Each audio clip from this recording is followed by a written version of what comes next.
Hi, welcome to Wetpixel Live. My name's Adam Hanlon. I'm the editor of Wetpixel, and we'd like to thank Aquatica for sponsoring this episode. Aquatica do a range of housings, ports, arms, and other accessories for underwater photography. Please go and check them out at aquatica.ca. That's aquatica.ca, obviously CA because they're based in Canada. So I'm joined by my friend and fellow contributor Alex Mustard. Hi, Alex. Hi, Adam. Good to see you. Good to see you too. I thought that maybe just to refresh. When I was in the Red Sea on the recent Wetpixel trip, one of the things that I worked at quite hard was working on creating panoramas, and specifically these were panoramas of some of the holds under the Sagorm, fairly iconic kind of subject. And I thought that shooting panoramas and some of the ideas around shooting panoramas would be a good topic for us to discuss. So I guess the sort of starting point really is why would we shoot panoramas? What would be some reasons for shooting panoramas, Alex? I know you shoot them sometimes. Why do you like shooting them? Yeah, I think that they're actually a very powerful tool underwater. One of the golden rules of underwater photography is the closer you can get to a subject, the better your image quality. The problem is with any lens, if you get too close, you can't fit the subject in. Yep. And this is where the panorama can be very useful because it can allow us to shoot a scene even bigger than the widest lenses can catch from closer, but get it all in because we get it all in, not in one frame, but in a number of frames. And I think that particularly the Lightroom, using Lightroom software and having this feature just in your basic software that you're using for your very first bit of processing, I think really makes this, a very accessible product. There are better softwares out there, or there are very extensive and complicated, not complicated, but, very capable, dedicated panorama joining softwares out there. But the fact that we can just do this very quickly in Lightroom, I think makes this an incredibly accessible technique. And, it's a very powerful tool to use underwater because it solves that, problem of being able to shoot the biggest scene from even closer than you can with a fisheye. And I think this is the Lightroom idea.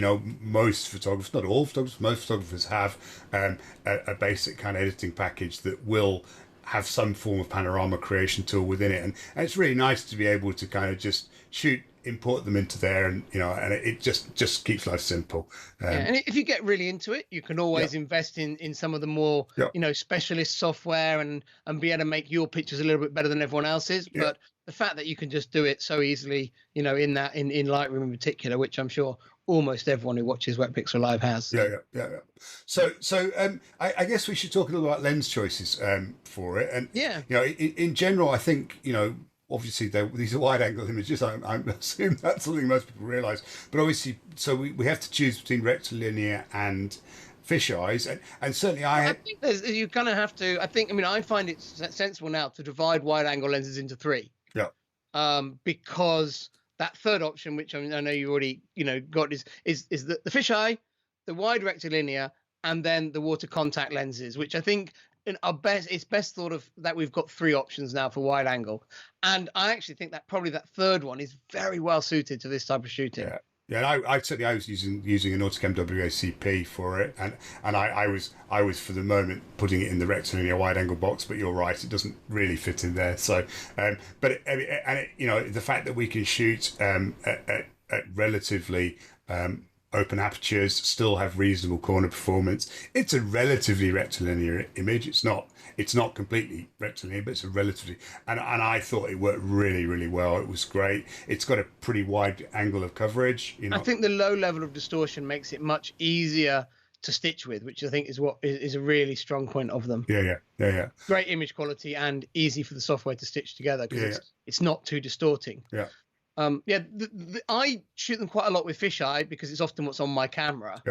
And the big difference when you shoot them with fisheye is the need to overlap your images way more than you think, and to over frame your images way more than you think, because in order for them to stitch with a fisheye, the software can only use a much smaller part of the image than you think. So if you want to get, say, the ceiling of the cave in and the floor of the cave in, you need to shoot a lot more of the ceiling and the floor than you think you do in your composition with a fisheye lens. And generally, at least 30% overlap between frames is essential with the fisheye. and more is better than less. And also do make sure that you've properly covered everything you're imagining in your final picture. Because otherwise it can end up out of frame. And that's I think the one of the mistakes people often make is they don't allow enough space around the edges, even if there isn't, your subject, you're framing your subject around the panorama, but you do need to leave space both top, bottom, and sides. So lots of space around the edges is really important. I think another easy mistake to make is to think that you're going to create some amazing image with just by taking 50 shots, and it's going to be some incredible image. Generally, I find that it works much better if you base it around 5 to 7 shots. And for me, I always like to think of the final aspect ratio of the final picture. And if you do this massive long strip, you can end up with a situation where you have this very long, thin letterbox picture that's impossible to appreciate. Because you either have to print it huge so you could walk alongside it to appreciate it. You can't appreciate it on a screen properly because it either ends up that you can't see the whole thing or it ends up too thin. So I try to make ones that, if it's a horizontal picture, it doesn't get any thinner than a 16:9 TV or something like that. And so actually what I find works very well is to shoot that 5 to 7 vertical pictures, which are ultimately going to end up as a 16:9 horizontal. And I think that's quite a nice thing to be thinking around. You might, in terms of your idea to make a good picture, because it's not just a technical exercise. You want to make a compelling image. It's certainly, I think you need to have in your mind's eye how it's going to look when it's stitched together. That's quite a tough thing to do, actually. So but you've kind of been inspired by this bigger scene that you can shoot with your lens at the time. So you think, right, that would be a lovely, great scene, but I'm not going to just go click, click, click. Because it's going to end up too long and thin. I'm actually going to go vertical and go click, click, click as we go across. I mean, and I think that it is worth mentioning that iPhones in housings are actually very capable cameras now. And our friend Peter Rowlands has actually been doing a lot of iPhone photography this year in the UK and has produced some beautiful images that using the iPhone's panorama to capture these grand schemes in low visibility, and able to capture really quite wide scenes because of using the panorama tool on the phone. And that obviously, as everyone knows, stitches as it goes along, and it's not just about it's any smartphone, but it's very rare that there's an underwater photographer who doesn't have an iPhone. So. But it's a fascinating take, isn't it? That maybe the really good tool for the job is your phone in a housing, as opposed to certainly for the shallow water stuff. As opposed I think that the iPhone problem can often be it ends up too long and thin. It does. And I think you have to really, anyone who's shot panoramas on their phone quickly realizes that unless you use a 3D viewer for them, or a viewer, they're very hard to appreciate. And so actually shorter, squarer panos are very nice. So a practical tip that I found shooting panos, and this is a purely practical thing, I will frequently shoot the pano several times. So I'll shoot the same scene several times, because obviously, unless may involve varying lighting, so on and so forth.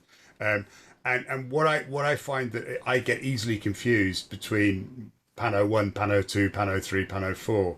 So what I do before I start Pano is I put my hand in front of the lens and take a picture of the back of my hand or the front of my hand. Okay. And then I shoot a series of images, and then the last shot, once I've finished it, I take another picture. So I divide each pano up. You can see my hand appears in the image. And that just allows me to kind of catalogue, right, okay, I shot this series of images that fits in that attempt, and then this series. And, I might well be varying things like exposure, which is not always that easy to see when you put them on screen. So this I find helps me to kind of divide the work up. It also, by the way, means that if I'm shooting like an opportunist pano, I come across something, I think, oh, this will look good as a pano, I would do the same thing. I'd stick my hand in front, take a series of images or whatever, and then my hand out the frame to finish it again. So when I'm looking at my images that night, I go, why did I shoot that bit of arbitrary whatever? And I think, oh yeah, it's part of a pano. That's fulfilling the edging. So and I'm not as well organized as you in the water, but when I shoot panos on a trip,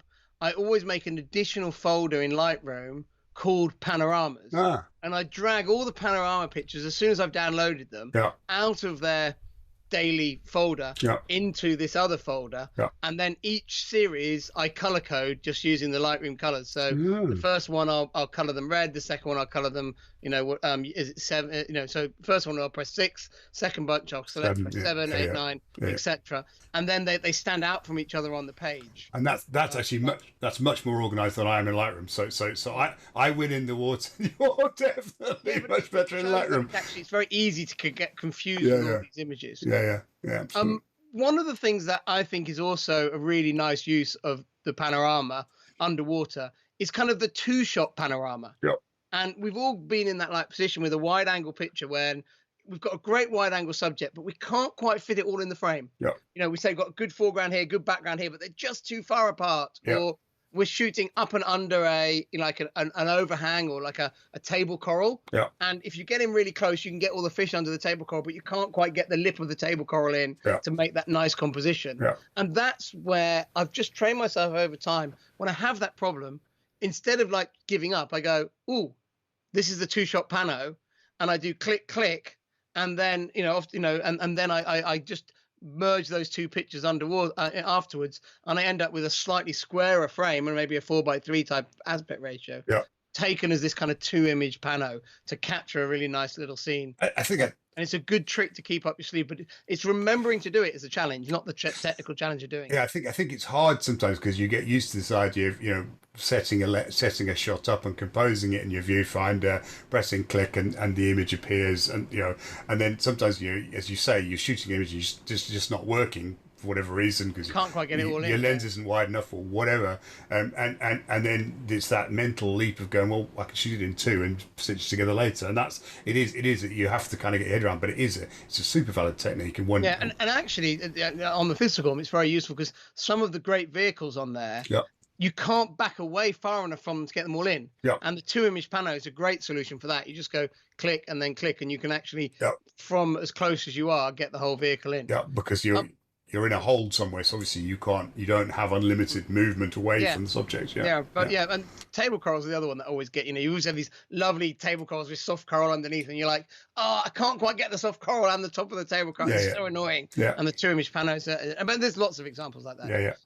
I think the other thing that's unusual about underwater panoramas is we don't put a camera on a tripod and have the rotate around the nodal point of the lens like you can on land. It's just not practical. We do them handheld. But the Lightroom, particularly if the subject matter is reasonably far away from the lens, you've not got anything right up close to the lens, it'll generally stitch very nicely. But one of the mistakes people make, particularly in the darker environments like caves or inside wrecks, is that you need to take your time overshooting the pano. Partly because if you're using strobes, you need to give time for those strobes to recycle properly. Otherwise, what you will find is that as your pano goes on, it gets darker and darker as your strobes lose power. The other factor is that actually when you stop moving, when you typically go panorama going click, click, click, click on land, when you move like that underwater, you may stop, but the water around you has still got some momentum to it, and it will keep you moving. And particularly if you're doing quite longish exposures, you'll find that also as you go on, your panorama gets more and more blurry because you're not so stationary. So it's really important to have a good pacing. And I sort of often just do a 1 panorama, 2 panorama, 3 panorama, and it just slows me down when shooting to give everything a chance to recycle and me to stop. So I'll do 1 panorama move. I'll click the first one, then I'll go 1 panorama click, 2 panorama click, and I'll use that as a way of slowing me down before I shoot. And it helps you get the strobes recycled, helps you not be still moving and blurring your backgrounds. And I think the other part of this as well, you can, depending on the environment, but you need to make sure you get yourself really stable.